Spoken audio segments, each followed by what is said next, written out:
Ilang oras na nga lamang po ay haharap na si dating Pangulong Rodrigo Duterte sa pre-trial chamber ng ICC.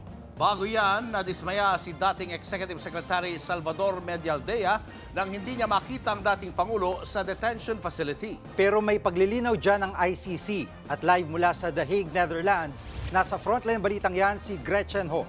Gretchen.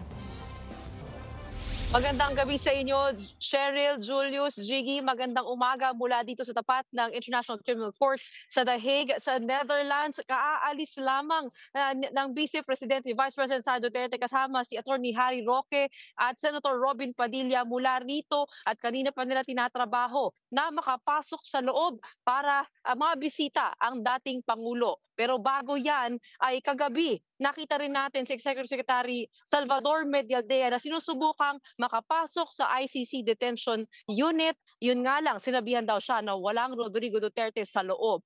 Kasunod niyan, naglabas ng pahayag ang International Criminal Court at ito po ang aking report. Si dating Executive Secretary Salvador Medialdea ang kasama ni dating Pangulong Rodrigo Duterte nang lumapag sa The Netherlands noong Miyerkules para humarap sa International Criminal Court. Bibisitahin sana ni Medialdea ang dating Pangulo na kanya ring kliyente pero wala raw ito sa ICC detention facility.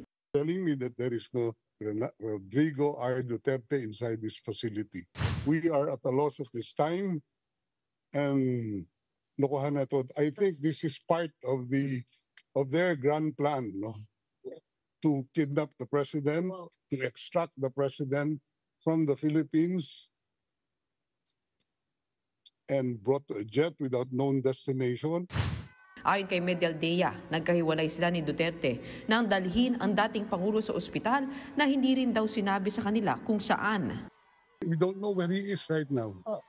He doesn't even have his medicines with him. Sinakay siya sa ambulance, binigay lang namin yung mga records sa kanya, and sabi he will be well taken care of. Huli raw nakausap ni Medialdea ang dating Pangulo sa telepono matapos magkahiwalay. Ang sinabing yan ni Medialdea, sinagot ng ICC.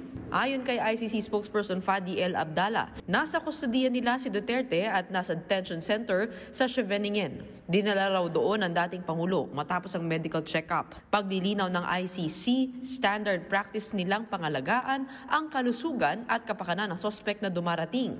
Umaasa naman ang Duterte camp na mabibisita nila ang dating Pangulo, lalo na ng anak na si Vice President Sara Duterte. He's waiting. Okay.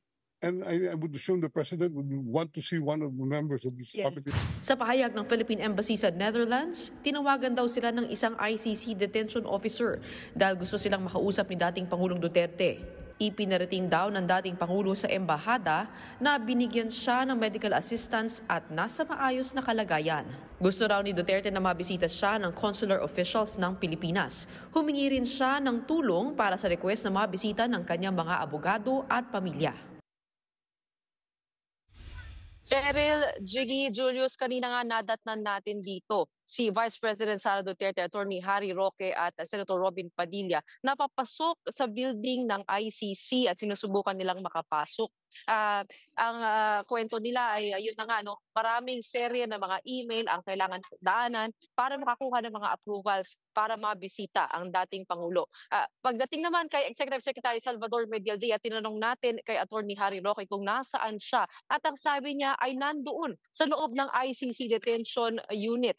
Sa ngayon, siya pa lang ang accredited counsel ni Pangulong Rodrigo Duterte at humihingi pa sila ng accreditation si Attorney Harry Roque, pati na rin ng isa pang listed counsel to the ICC na si Attorney Kaufman. Dalawa po silang listed counsel to the ICC at inaasahan na 3 lawyer, si ES Salvador Medialdea, Attorney Harry Roque at Attorney Kaufman ang magiging legal team ng dating Pangulo dito sa ICC. Abangan po natin yan mamayang 2 p.m. dito sa The Hague, the Netherlands, ang initial proceedings na dadaanan ni Pangulong Rodrigo Duterte. Mula po dito sa tapat ng ICC, balik po sa inyo dyan sa studio. Babalikan ka namin, Gretchen, maya-maya para sa ibang update. Maraming salamat, Gretchen Ho, live mula sa The Hague, the Netherlands. Mga kapatid, Jiggy Manikad po, iba na ang may alam at may pakialam sa panahon ngayon. Para sa konkreto, kumpleto at komprehensibong balitaan sa Frontline, mag-follow at mag-subscribe sa social media pages ng News 5.